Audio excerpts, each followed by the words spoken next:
Let's get this podcast started. Or my YouTube coach says that you have to make crazy faces for YouTube thumbnails. All right, there we go. I can crop those out and pick one of those thumbnails. But really, this is not about being sensational. I don't really care if you're watching or not. This is my journey and it's holding me accountable. And it's kind of like a video essay for me. One day when I write that book, I can scroll back and be like, oh yeah, remember when this happened? So what this is, let me introduce myself. My name is Michelle. I'm 58 years old. I own a company in Michigan. I'm making a move to New York. For a long time, I've wanted to be a flower farmer. I am a traditional crafts person. I run a gallery, a studio. I employ people to help me make my work and I sell it. So that's how I've made my living this whole time. This farming doesn't feel so different from a craft background. So I'm taking all the knowledge I used from one space and I'm gonna stick it into another space.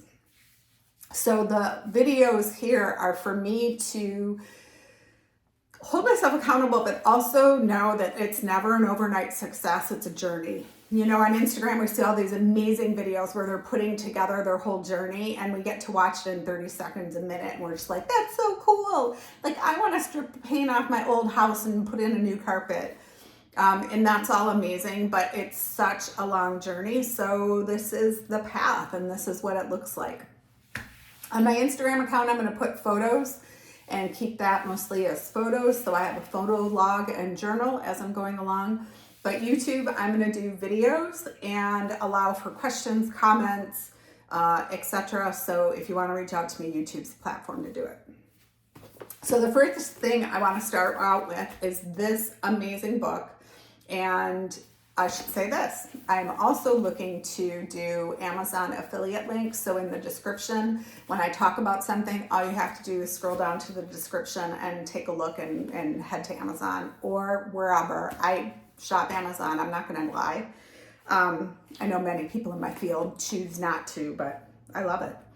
So Temple Grandin's an amazing person. I am a visual thinker. That means I think in pictures. I can daydream in my head and imagine things and bring them to light. What I've discovered is some people do not think like this. They maybe are linear thinkers, maybe they're really good with numbers, but their imagination doesn't fly as fast as mine. Again, I'm 58. It took me a really long time for me to recognize that this was a skill that I had specifically. I kind of made the assumption that everyone had this skill, but apparently they do not. So also in my description, I am going to give you links to other hacks and trainings that I find very valuable. Today I found one of this young boy and he was just like, you know what I do in the mirror? He's like, I say beautiful things to myself in the mirror. I don't scream at them. I don't shout them. I don't anything. I just say very beautiful things to myself because he's like, the mirrors are like an infinity to the soul, straight to your source, whether that's God, Allah, the universe, whatever you consider your source. He's like, I look in the mirror and I say these kind words to myself and I say them very sweetly and sometimes I whisper them. And it's just sending a message out to the universe. So what I like about that is as a visual thinker, I can think of what I want my future to look like, but there's also power in the spoken word. And so my next step is to think about that and use the spoken word, brushing my teeth, after brushing my teeth, brushing my hair, whatever I'm doing.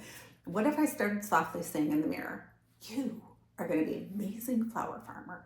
You're going to create community. You're going to get people to come from all over. You're going to try new things. You're not going to be scared to try new things. You're going to take every seed and plant it in the ground. And some people are going to come by and give you vintage seeds. And some things are going to cross-pollinate and get these really weird plants. And it's going to be amazing. And it's going to be so fun.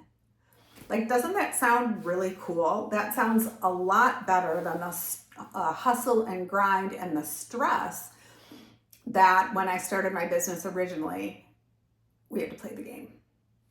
So I took photos today. The first thing that I did was drove past a building that I really enjoy. They're remodeling it, and outside they had all concrete that they were breaking because they were tearing down some walls.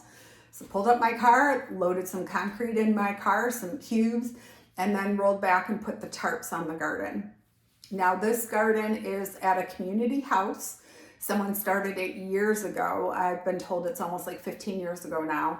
And it was a Swedish woman. Swedish? No, Switzerland. And she made this beautiful garden. And since then, it's kind of been in disarray. People haven't been working on it. There's weeds everywhere. You know, a couple people tried a few things. And my goal is to revamp this garden this summer and have it be a community space where people can come and cut their own flowers, where people can paint the flowers, they can read poetry in the gardens, we can have a fire outside. I have no super strict ties to what this is going to be, and I'm willing to play. That's what the most important thing about this garden is right now. I am willing to play. And why I'm playing in the garden and why I'm doing these things, I have to run my business. I am not completely able to step out of it at this time. And I'm doing the marketing and some phone calls and all kinds of different things that you can do on your computer without being in the actual space. So I've got my feet in both worlds right now. And the point of these videos is to show you that that's how it happens. You don't just like quit your job, sit around for a bunch of weeks or days because you're retired and then decide, well, you can, and then decide, hey, I'm just going to start it and it's going to be amazing. There's a runway. And right now I'm on that runway. I've been thinking about it. In fact, you want to see how hard I've been thinking about it? Notebook full of ideas, concepts. This is someone local in my area. Here she's got the playbook. I could have clipped these. She's got Growing Peonies for Profit, the playbook.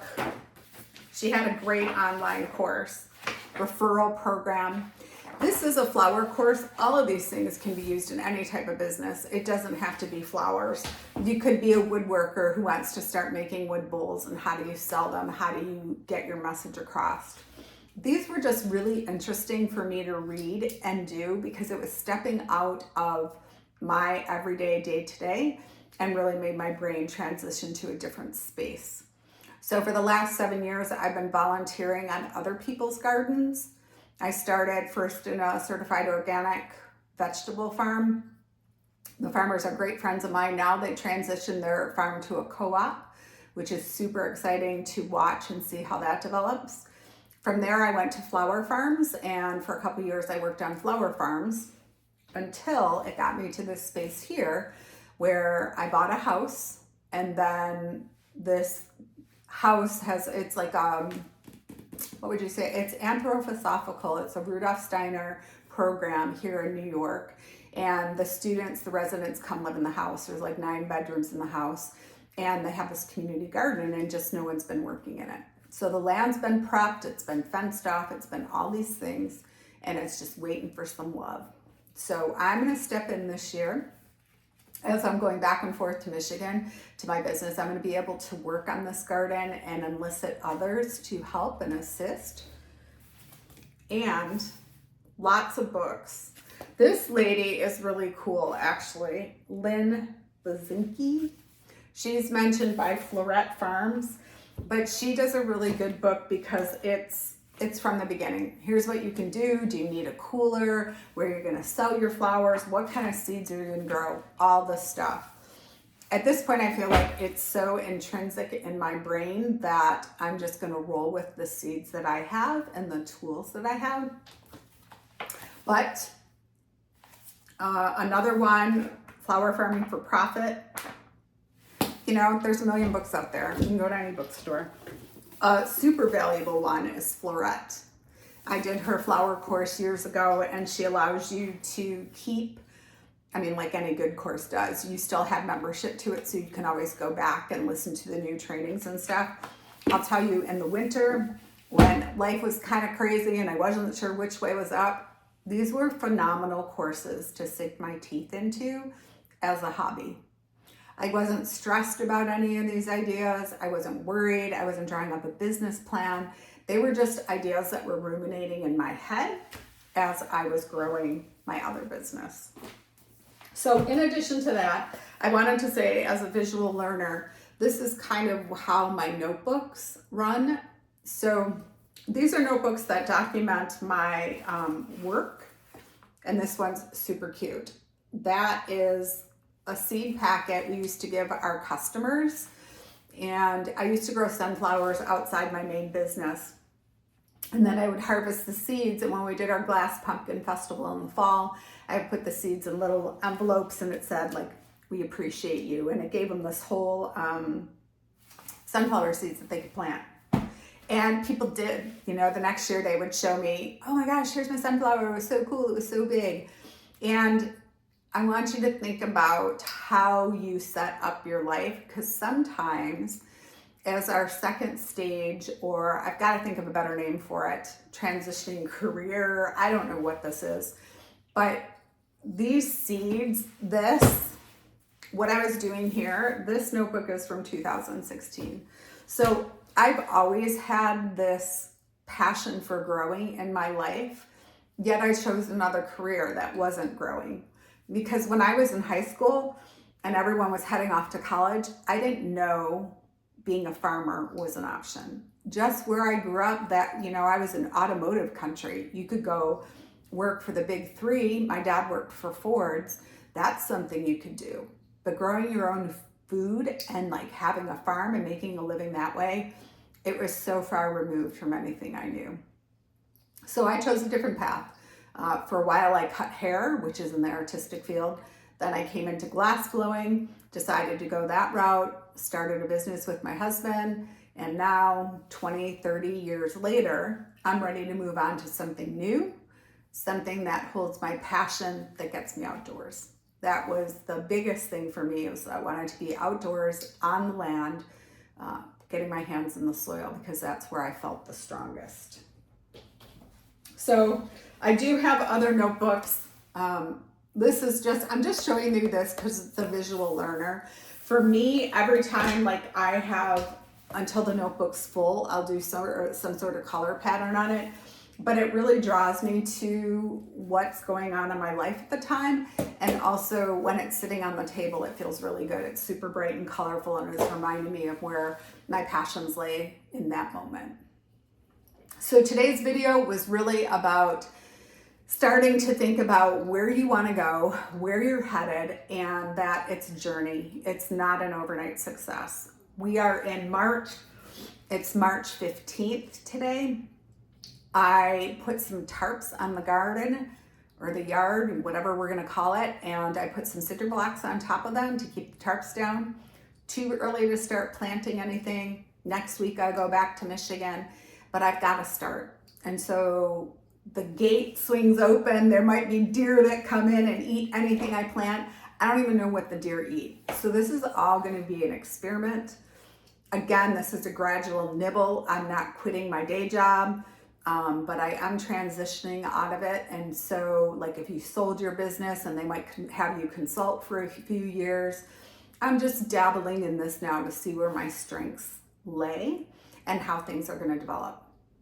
So down below in the description, I'm going to put links to the things that I was talking about today. Throw in your comments, suggestions, anything, or just watch silently. Don't even let me know you're here, and I'm okay with that too. We'll see you on the next video.